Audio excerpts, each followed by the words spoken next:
News. New York City. The FAQ NYC podcast getting more and more interesting by the minute. FAQ. It's FAQ NYC, the New Yorkers podcast from the newsroom by and for New Yorkers, the city. I'm your host, Dr. Christina Greer, here with Harry Siegel. Good morning, Harry Siegel. Morning. And in just a minute, we're going to be joined by Christine Quinn, the former city council speaker and mayoral candidate, who's now the leader of WIN, the largest provider of family shelter and supportive housing in New York City, and Bishop Matthew Hayes of the Episcopal Diocese of New York. Both are a part of a new group called NY Sane, which also includes 1199 SEIU, Legal Aid, and the Community Society that's pressing Mayor Adams and Governor Hochul to abide by 5 principles in responding to the city's migrant crisis, including not eroding the city's longstanding right to shelter, making sure families are always in placements with locking rooms, pressing the governor for a plan to move some migrants from the city to elsewhere in the state, and acknowledging that, quote, the only real answer to homelessness is housing, end quote. So thank you both for joining us. Let's jump right in. Speaker, I'm hoping you can kick us off by explaining why this group, the name is an acronym for Shelter for All, in Need Equally, is forming now, and why this is more than closing the barn door after the horse has already bolted, given that the Adams administration has announced new families arriving here are going to be sent to what is euphemistically calling a semi-congregate setting inside a tent at Floyd Bennett Field in southern Brooklyn. And there are already 60-day eviction notices that are on their way out to families here in shelters, all of which seems like this is past the right as it's been established up till now. So all of the reasons you just outlined and others are why we need this coalition. We need this coalition to send a message to Mayor Adams and Governor Hochul and to President Biden that New York City wants new arrivals, asylum seekers treated fairly, that we want New York, as it has done so many times before historically, to open up its arms and embrace these new arrivals so they can get housing, get jobs, become big, productive parts of New York City. And the steps that the mayor and now the governor are taking are not thoughtful. They're not empathetic. You know, the mayor and the governor seem to think if you wave a wand and say no more right to shelter, which has been the law of the land, so to speak, for 40 plus years, that all of a sudden the homeless people, new arrivals and others will go away. You know what happens when you eliminate a right to shelter? Do you know what a city looks like? San Francisco. And San Francisco is criticized across the board as just being a place where there are people right and left living on the street. We wanted to send a message that it isn't just advocates for the homeless like myself who are concerned. It isn't just the Coalition for the Homeless. It's a broad base of religious leaders, Christian, Jewish, Muslim, that it's labor leaders, that it's civic leaders like the great David Jones and the Community Service Society. You know, people think, and elected officials think, that they can just disregard the homeless. They think they don't matter. They don't count. They think they don't vote. And our message was, no, we are not going to let you disregard homeless people, ones who have been here a long time or ones who are new arrivals. And we have principles and ideas that, if put in place, will help deal with this big challenge. I don't envy the mayor, but it can be addressed. So, as you're both aware, polling shows that New Yorkers, Siena in August, city voters, 58% say New Yorkers have already done enough for new migrants and should work to slow the flow of migrants to New York. Just 38% said New Yorkers should accept new migrants and work to assimilate them into New York. Remarkably, that poll also showed that the state was split at this point because I'm sure what's happening now about whether migrants resettling in New York over the last 2 decades has been a burden, 44%. That was more than a benefit, 39%. What are these New Yorkers missing about this moral case, and how can that, what can happen to shift that at this point? Well, it's undoubtedly true that we're in the middle of a crisis. The question is, how do we respond? And right now, we're not responding well. We're not responding compassionately. We're not drawing together leaders across sectors. And that's exactly what's needed to move through what's happening now to make sure that migrants and other folks who were unhoused before the crisis started find a place in New York. The administration will acknowledge this, that there needs to be a broader coalition of leaders across sectors to handle this well. And that's exactly what we mean to do. Most of us are from other places, other parts of the country, other parts of the planet. That is the history of our city and our state. What's happening now, this asylum seekers crisis, is changing the fabric of both city and state. We have to step forward as a whole coalition, as a whole city, as a whole region to make sure this goes well. That's exactly what we're saying. You know, I know the bishop is totally right. And I know politicians, I was one, look at polls, there's no doubt. But at the end of the day, you know, polls are a snapshot of one moment in time.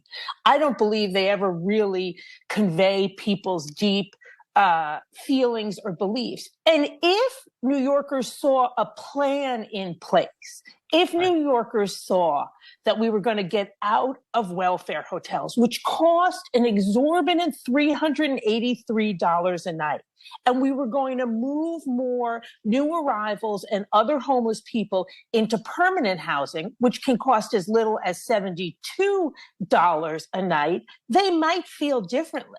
Right now, given some of the rhetoric from the mayor and the governor, they may feel like, you know, it's a sinking ship, but that doesn't have to be the case at all. Right. So I think that that's a key piece, right? I think New Yorkers want to see a plan. Thus far, we talk a lot on this podcast about the mayor has a lot of rhetoric, but is there an organization in place in his administration? But to be very honest, you know, whether the polls are the polls. We know that they're not always accurate. You all are clearly on the right side of history. But we have to be honest about a lot of New Yorkers, and shout out to the Tenement Museum. They do great work. We're a nation of immigrants. We're a city of immigrants. We get it. But a lot of New Yorkers agree with you all in theory, and they love what you're saying. But when the rubber hits the road and migrant and unhoused families are coming into their communities and their schools, and they have to see it on a more frequent basis, this is where we're getting a lot of New Yorkers who may think that the mayor's, you know, bombastic and, oh, how dare he, let's clutch these pearls. But we run into the NIMBY issue time and time again, where Eric Adams seems to have the upper hand on the political side because he sort of knows the limitations of New Yorkers' generosity and sort of equity, if you will. So where do we go from there? How do we solve that? What we see is faith institutions, neighborhood nonprofits are responding every single day to what's happening. What they need is more coordination and more support. So undoubtedly, neighborhoods are stretched by this current inflow, and neighborhoods are responding. They're not getting the help they need. And that's exactly what we're saying. You know, I also think anytime, in my experience, anytime you propose a homeless shelter, people are against it. The worst things are going to happen. Crime and property values are going to go down. Although any neighborhood we've opened a shelter in my time at Wynn, property values have not gone down and crime has not gone up. But there's fear, there's propaganda. And then when the shelter finally opens, it's no big deal. Like, shockingly, the sun rises. Before the pandemic, I was at a town hall meeting in Staten Island about our new shelter there. Oh my God. Like, I practically had to be walked out by police. It was crazy. It was hours and hours. Only someone like me thinks it's fun, but it was, you know, a great sociology lesson. I went back 2 weeks ago. We had prepped, we had materials, we had a PowerPoint. People had like 3 questions, right? So there's fear. And if you stoke the fear, then it gets worse. And if you go in again with a plan, people will come to see it's not that big a deal. Right. But we know this mayor is very good at stoking fear when needed. And P.S., just Madam Speaker, you said something about San Francisco, and I implore all of our listeners to read this week's New Yorker that has a great piece about San Francisco, and I think it's entitled something like "What Happened to San Francisco." Right. Because that's exactly what you're talking about. So for our listeners who I think it's on a lot of their minds, because they see there's, I was getting my hair trimmed yesterday, and my hairdresser was like, "What's going on with the?" I mean, she knows I do politics stuff. What's going on with the migrants? Like, why do I see them? Like, where are they going? People have questions. So what's a resource for people to actually educate themselves, since they see it, they feel it, they hear things from the mayor, but they don't necessarily know what you all are doing, what so many other groups are doing. And just quick shout out to Troop 6000. If you all are looking to support organizations at the end of the year, please consider supporting. That's our unhoused Girl Scout troop that does amazing work. We have those some troops that win, so yes. I would echo that. Well, people should first go to the Sane website, which is coming online, which is going to have all of that kind of information. There's also great information at the New York Immigration Coalition website and the Coalition for the Homeless, who's the litigant in the case around the right to shelter. And we had a step forward in that last week. The judge could have granted the mayor his desire of eliminating it, but instead he sent them into, I don't know if it's formal mediation, but mediation of sorts to try to come to an agreement. And I think that's a positive step, and I think was really smart of the judge. I would just note in relation to that, it was the mayor who sued, not legal aid, on behalf of the coalition, which says something about how this has played out to this point. And we have this right to shelter that was established largely through the courts and consent decrees that he now says needs to be temporarily suspended because of the migrants, even though, as we started it, he is already just not heeding the provisions of it that he's finding most difficult to fulfill without needing the courts to intervene. But this is not something New Yorkers have ever voted on, like to have this level of complicated generosity, because the shelter system, I think we can all agree, has its severe limitations as compared to permanent housing. But I'm hoping that you can speak to where we're at vis-a-vis the right to shelter and what could sort of end this complicated trap where these are, especially for single men, but all around the board and including in family shelters, like necessarily very difficult conditions. One of the things that we hear from local communities, not the scale and size and complexity of what Wynn's doing, but trying to provide some respite and some support, is the bureaucratic barriers raised by the city of New York are so high they cannot respond as they want. And that's one of the points of conversation with the administration. So what we see is complicated, exactly right, what you said. We see that every day as the shelter system is. There are more people want to help. They're just not able to. And so part of our conversation is about broadening out even the neighborhood work that can happen on behalf of both asylum seekers and people who were in house before. We recognize there was a crisis before this crisis started, a housing crisis in New York, and it's being handled at all levels. The shelters are very expensive, as you were mentioning, but affordable housing, the upfront investment is very expensive, and that's why the long term is constantly getting pushed off. And let's just pay our way through this for another minute if we can. But it turns out what's happening now is very expensive too, right? But there's no question. Look, it all costs money, right? There's no question. But and that's just life, and you have to accept that. So do the other services that are critical, to the city of New York. But what we do know for a fact is that shelters and then welfare hotels cost the most. We at Wynn did a study with the New York Immigration Coalition that said if the city would move and allow undocumented people to have vouchers, it could save $3 billion. Now, I don't think the mayor has wanted to go there because it's a question of what do you give undocumented people. But at the end of the day, what we need to be giving people is a quality place to live. And if you can do that and save $3 billion, all the better. Last year, there was quite the conversation about housing in Albany, but it never led anywhere. We simply can't continue to have those kind of conversations and allow them to not live anywhere. But one thing, I talk a lot about vouchers. At the end of the de Blasio administration, Wynne was able to get legislation passed that raised the amount of the voucher from $1,500 to $2,200, which opened up 36 neighborhoods as affordable.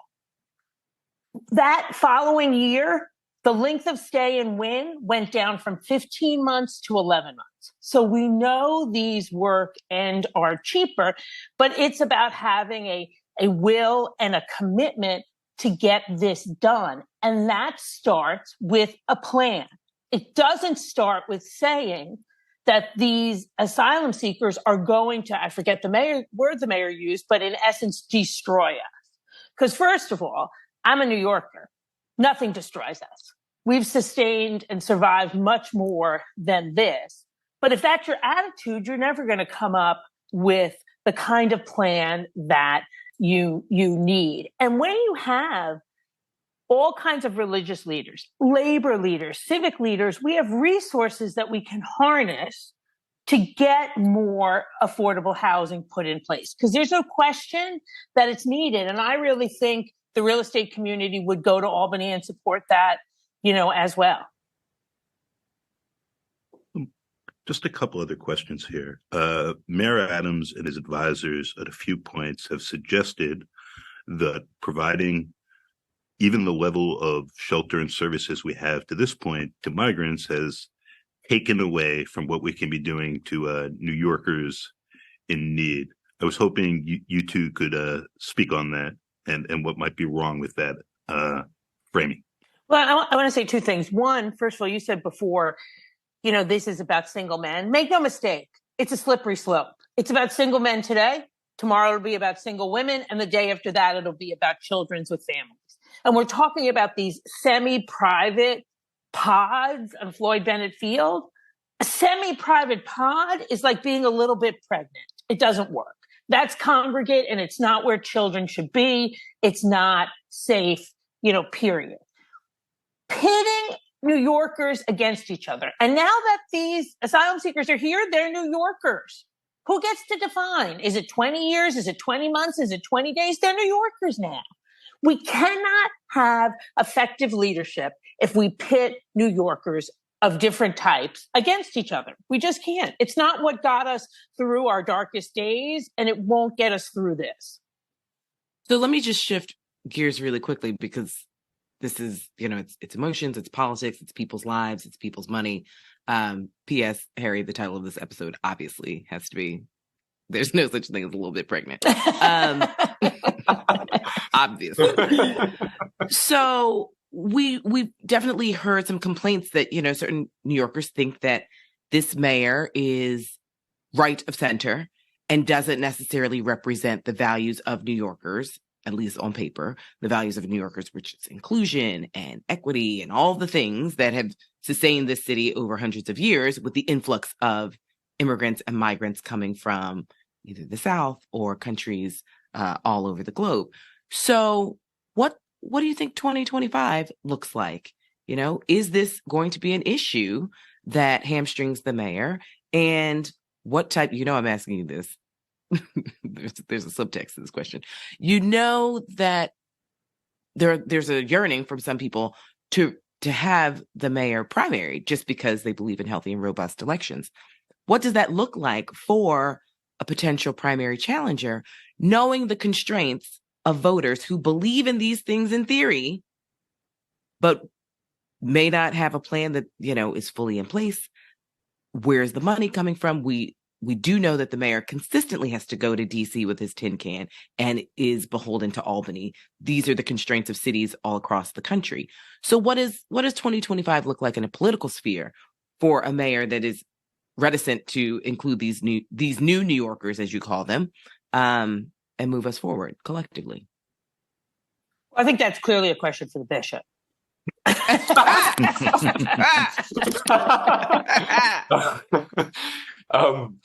Well, I can't speak to the politics. I can speak to the moral fabric of who we are as New York. And the coalition hopes to be able to share a message, which I think is the heart of New York, which is about being an expansive city that works well together and plans together for our future across all our sectors. And the speaker has described the people coming together with this. We've had an enthusiastic response to what this can be and what our city can be. And hopefully the moral fabric influences the political dialogue. But we'll focus on the moral first. Okay. And then let's dabble in the political. Right. On the 2025 question, you know, look, in a lot of ways, I hope the mayor doesn't have a primary so he can focus exclusively on governing. But, you know, only time will answer that question. I think 2024 is going to inform 2025 a lot. Because let's assume that President Biden isn't doing all that he should do because he's running for re-election, right? And he's afraid of being seen as too liberal. I don't know that, but I'm just, you know, having been around these, I believe that. And I believe that there'll be a lot more that we can get from the White House after the election. So if the mayor can deliver on that, that may change people's perspectives. But look, there's certainly been stories in the paper about people searching for a candidate. I've said I'm not running against Mayor Adams, and that stands. But I do hope, I wish, and I know this is naive and I'm not naive, but I wish a little bit of the election stuff could get removed from this, because I think we all will be judged by how the city did. And I think this is a big thing that the mayor and the governor will be judged by. And right now, you know, they're just not focusing on the right things. They're focusing too much on politics. But again, post-federal election, when Joe Biden gets elected, God willing, say a prayer, Bishop, then maybe the mayor can really bring a lot of the money he says we're owed, which we are. So closing question here. Mayor Adams, way back in June, announced that 50 houses of worship, you know, churches, synagogues, mosques, were going to start taking in some migrants, no matter what faith you practice. Caring for those in need is part of every spiritual tradition, he said. So for both of you, but maybe starting with the bishop, what does the faith-based community, and of course the Episcopalians in particular, need from the city that hasn't been happening? And what do people who want to contribute from a starting point of faith or elsewhere need to know if they haven't quite figured out how to do that yet? And I think those people are out there, and they're maybe giving $2 to a candy seller. They're thinking about this, but they haven't fully committed themselves. Those people are out there, and our faith communities have enthusiastically tried to step forward. And three things have happened. First, that the barriers to even these 50 have been significant. And so folks have tried and they're having trouble. So there's not been a lack of response, but there's been a lack of connection. And we think that can improve. Is that about like fire safety? Can you say a little bit about what those barriers are? It's fire safety and sprinklers is one of the major questions. Right. For those who have the capacity to respond. There are also smaller faith communities that want to do something but can't do this. And that number is much larger than the 50. And the third is exactly what you said. All of us can respond in some way. And so we've asked to be part of what's happening at the intake centers at the Roosevelt Hotel and other places, just for a first meal, for a first coat, some way in which people find solid ground when they reach our city. And so I think what you said is 100% right. Everyone can do something, and we want to try and want to have conversation and connection where we're more able to try than the barriers have allowed us to so far. And, you know, I would add two things. One, everyone can do something. And if you put $1 in a box, it changes the way you interact with this crisis. You're part of the solution, just as much as if you win $1 million check. Now, the bishop mentioned coats and things like that. Please go to WIN's website, WINNYC.org. We're doing a coat drive. We still have about 2,000 more coats we need to get. We only take new. Please do that. And, for me, as someone who grew up Catholic and went to 12 years of Catholic school, all of my work at Winn is really guided by my personal spiritual and religious perspective. My late mother was a great devotee of the Beatitudes, and they've always led my work. And I think about those all the time. And I'm just so proud to be able to stand with religious leaders, knowing that that's kind of part of my spine in all of this work. And I know we're going to be more successful because of all of the religious leaders that we have with us. Well, I mean, we haven't gotten the Catholics yet, but we will. Okay, I was about to say, come on, Jesuits. I know, exactly. Bishop, I teach at Fordham. Yeah. So right. I'm like, come on, Jesuits, let's step it up. There are guys. Madam Speaker, you said something really briefly about the coat drive, though. You said new coats only? Yeah, we don't have, and I'm not disparaging of views, but we don't really have the capacity to sort through them all, dry clean them all. And also, we think people deserve new if we can get it. Right. Okay. Just as a point of clarification, because I think a lot of people, when they think of coat drives, I'm always encouraging people, clean out your closets, take things to the dry cleaner and drop them off. Places like Housing Works have the capacity to do that. We just don't have it at Winn. And if you can't afford a coat, buy some athletic socks or wool socks. Everything. Because think of these new Americans, they have nothing but like the t-shirt and the flip-flops on their feet. So that's one of the challenges for groups like Winn is we're having to provide everything. Well, I mean, the great thing about our listeners is, one, they're great New Yorkers. That's why they're listening to this podcast. But I've been working on this theory about political tithing. So not just, donating to candidates and organizations to help move our democracy forward, but our listeners can think of this as a form of political tithing if they're not interested in religious tithing, or they can think of it as a form of religious tithing if they're not into political tithing. So it's a win. Hey, it's a win. It's a win-win. There we go. All right, Harry, take us home. Speaker Quinn, I'm gonna ruin our nice tight closing and just one more question I've been meaning to ask. One of the critiques I've heard, or one of the concerns I've heard from City Hall and elsewhere, is that you have a lot of families who've been here, who came a year ago, who are staying in hotel rooms in Manhattan, often where they're men, husbands, who have gone elsewhere and are working. And this becomes a chance for people to save money, very understandably, and build a stake. I just wanted your response to that. It's something that people keep saying to me. It's ridiculous. First of all, these hotels, a lot of them are dumps, right? So who would want to stay there? Two, in any of these facilities, you have curfews, you have restrictions, you couldn't have your husband up to the room, things like that. So no. And that's just a version of the people are coming here to get housing. People go into shelter for housing, that kind of red herring that they always throw around. Trust me, Winn runs some fabulous shelters. No one wants to stay there. Speaker, Bishop, thank you both for taking the time. Thank you. Thank you. Thank you.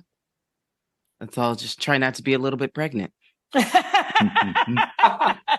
That's the goal of the week. Support new New Yorkers. There you go. Yay. FAQ. This has been FAQ NYC. We're part of The City, a nonprofit, nonpartisan newsroom dedicated to hard-hitting reporting that serves the people of New York. Our work is freely available to everyone at thecity.nyc and is supported by listeners and readers like you. Go to thecity.nyc/give if you'd like to pitch in. We also receive support from P&T Knitwear, an independent bookstore, cafe, and event space on Manhattan's Lower East Side with a podcast studio that can be freely reserved for community use. We're a proud member of the Brickhouse Cooperative of Independent Journalists, Critics, and Artists.